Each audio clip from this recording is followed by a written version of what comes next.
What is up, everyone? I am so honored to be asked to host this call today. I saw what was going on over here with like three, four, now 500 people. I'm like, dude, we need to be a part of this awesomeness. So, Jim, thanks for including Team Awesome in your amazing call. Thinking back, guys, when I was dancing on stage with Vanilla Ice, I was actually at his concert and I was all dressed up, obviously, right, in 90s. And they said, someone stops me in the hallway and they go, do you want to go on stage with Vanilla Ice while he sings Ice Ice Baby? And I was like, shut the front door. Like, that's my song. Like, that was literally like one of the best moments of my life. So, yes, I got to go backstage. Salt and Pepper went up first. And then I was on stage with him to that song. So that was just amazing. And Jim, it was so crazy because that was actually back in December of 2015. Okay, it was 10 years ago. I just started this business literally like a few months before. I hadn't even actually, I don't think even writ. I think I might have had one good month by then. Okay, like I was brand new. And I'm like thinking back to what happens over 10 years. Life happens over 10 years, doesn't it?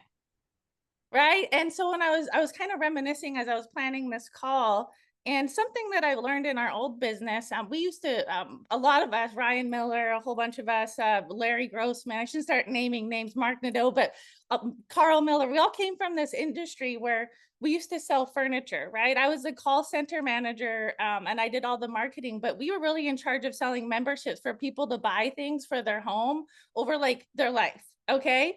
And one thing that I learned there that is still prominent here is that over our life, we're going to have cycles, about 3 different cycles of stuff that happens. Would you guys agree with that? Like, if you look back over the last 10 years of your life, has life happened more, maybe even more than 3 times, right? I want to pull up actually a little graphic of what I'm talking about here because here's what happens. Can I share, Jim, real quick? Oh, it won't let me. Okay, there we go. Okay, so here's what happens over 10 years, right? We're going to have life. It might be good things, it might be bad things, right? It goes up, it goes down. You're like, oh, this sucks. This is really also the life of an entrepreneur. Wouldn't you guys agree with that? So I want you guys to think about this because when I started, I did not want to do this business. Okay. I was married, I had 2 kids, they were 3 and 5 years old. And I was never the one that made any money in my house. My ex-husband was the breadwinner, but together we made about $250,000 a year. And when we started this business, it was a hobby. I said it would be cool if it worked, but if it didn't, oh well, I'll be on Craigslist trying to figure out what it is that I wanted to do with my life, right? But really, with right around the time of that concert, Jim, we ended up breaking up after 10 years of being together. And I was dumb enough to put all of our bills in my name, the boats, the house, everything. So now there's like 12, 13 grand of bills staring at me in the face. So in an overnight, I went from being a low stakes person in this business to now this is a high stakes game, right? This is now high stakes. I'm like, if I don't figure this out, I don't know where I can go and make that kind of money that's legal. I'm not from this country. All of my schooling's from Canada. I don't have any, like, I have to find something that I can do this now. And it all came down to what this call is all about, guys, which is accountability. And I am just so grateful that this exists because when I started, we didn't have Zoom. We didn't even have any webinars. We had a phone call that we would dial into, like a phone number. And I was sitting all by myself going through a divorce with a 3 and a 5-year-old driving around in my car, dialing in McDonald's parking lots on a text string with a couple other people. That was my accountability. And I went, oh my gosh, how do we didn't even have training. We didn't have base camp. We didn't have summit. We had go make a friend. There was no phone objections. There was no in-home script. There was a phone script and like one paragraph was the client presentation. But it all came down to the number one thing is I said, you know what? This is do or die. This is do or die, sink or swim. I have to be accountable, number one, at that point to my family, to my kids, to myself, or it was life and death. And quickly I learned that it wasn't just life and death for me, but what about our clients? I called this lady. I didn't really know what the heck I was doing on the phone, but she told me that her husband had cancer and they had a life insurance policy for 250,000. It was like $20 a month. And I go, holy crap, that's really good. I don't think I'm like, what carrier was that? Because if I don't have anything that, like, if that carrier is that good, I need to know what it is so I can get contracted with them. She grabbed the policy, whatever. I ended up helping her. It was just an accidental death policy.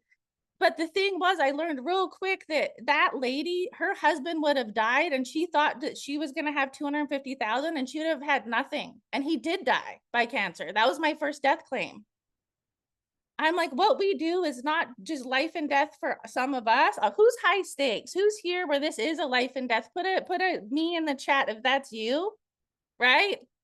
But I learned, you know what, this is life and death for the client. So I'm challenging you guys as we go through these peaks and valleys today, right? As we're identifying the things that have happened in our past and the things that we don't even know are going to happen in the future. My first one started here. I was going through a divorce. That was my first bad thing. But because I was able to be accountable, I'm going to tell you how I did it too. Every single week, I would take my numbers and I would do basically accounting my count sheet and the numbers that we have on this accountability group. I would screenshot them and I would send them to all of my sidelines, uplines, Marshall Wayland, Ryan, Ben Miller, anyone that would look at it, I would send it to them every week. Do or die. I said, this is what's going well, this is what's not going well, and this is what my plan is for next week. And you know what ended up happening was, do you think Marshall Wayland ever got something like that from somebody before on a weekly basis, every single week, week in and week out? Maybe, I don't know, but he responded every single week because he saw me being serious about my business. And sometimes my report that I sent him was not good. And I said, hey, Jim, I found my first cold market recruit 3 hours away in Orlando. So I'm going to stop producing this week, drive out there to meet with them, train them to do what I do, and I'm going to have my next elite producer. And he wrote back and said, that's the worst idea I've ever heard. If that guy really wants to learn from you, he comes down to Fort Myers. And he saved me like probably from missing out on like $5,000 to $10,000 of money because he directed me because I was being coachable. But I had created this accountability system that you guys haven't, we're being led by all of this every freaking day, right? We show up, we go into the pods and we put our numbers down on paper. And Jim, you know what I've heard? Some people aren't going to the pods. Some people are just coming in here and soaking up this awesomeness and then running off to their day. And what are they missing out on? Right? What are they missing out on by not going into the pods, putting their numbers on Front Street and saying, I am serious about being serious. I'm putting my numbers on here. I'm going to do what I say I'm going to do because you know what? Right now, I get really emotional about this because my second peak in my business that was bad was the fact where I couldn't work.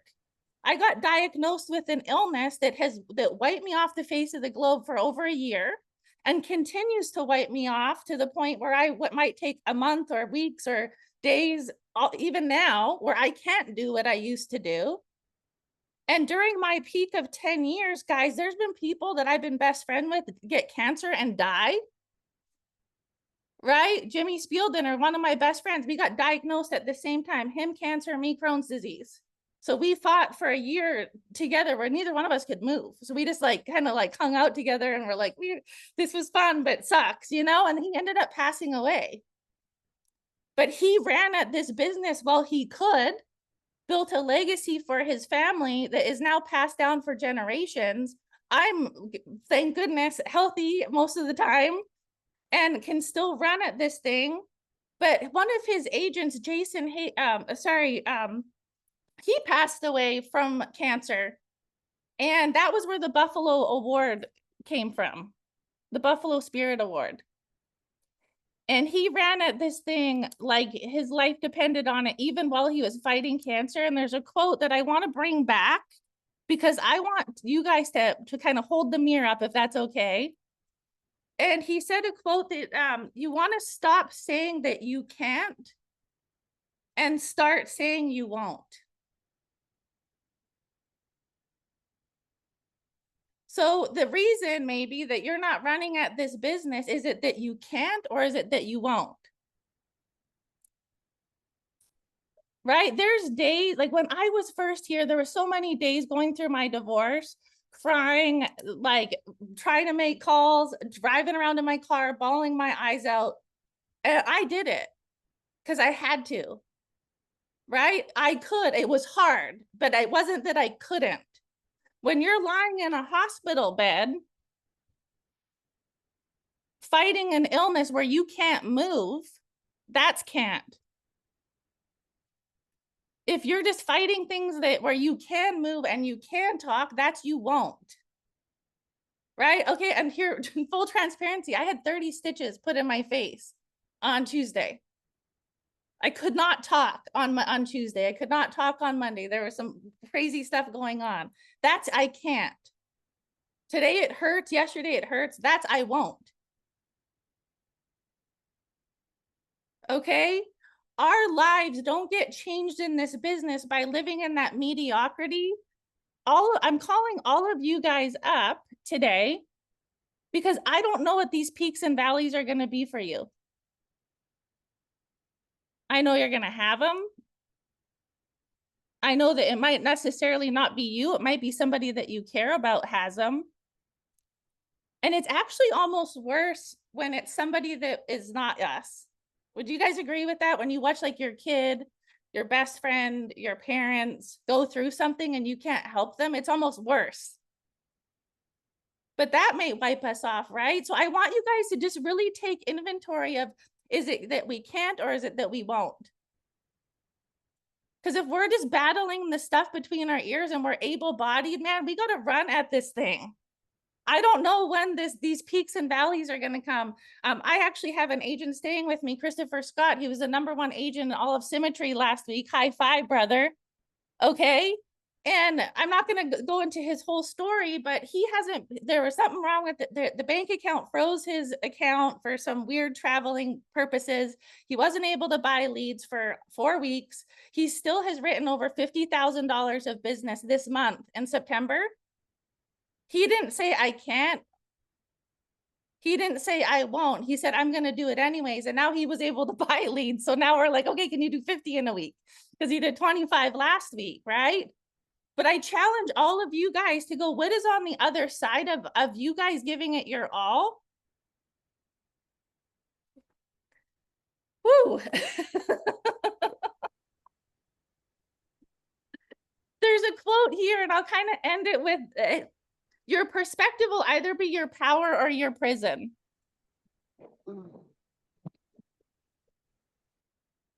Your perspective will either be your power or your prison. And I want all of you guys to have your business in a place where you deserve it to be when those peaks and valleys come, because they will come. And you can change your business. I watched Christopher do it in the last few weeks, writing $50,000 on age leads, guys. Do you think his life's changed? And he did it in 2 weeks.